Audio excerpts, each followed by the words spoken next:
If you want to know how to download Run Simulator on PC, then this video is for you.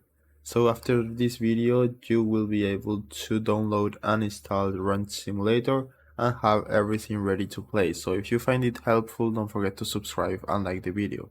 Okay, so all you need to do is download Steam.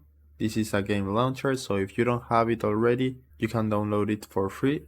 So after you are here, you need to search for Run Simulator and you will find it right here. So just click it and you will see this is a Run Simulator. There is a discount right now, so you need to click right here, add it to your card and view your card.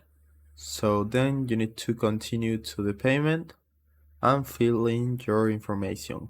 So in my case, I have some Steam balance, but you can choose any other payment method if you want to. And after you have done that and completed all the information, you will see this message and this button to install the content. So if you click right here, you then need to select the drive where you want to install the game, click on install, and the download will start automatically. So now I just need to wait for the files to be downloaded. So that's it. I hope it was helpful and thanks for watching.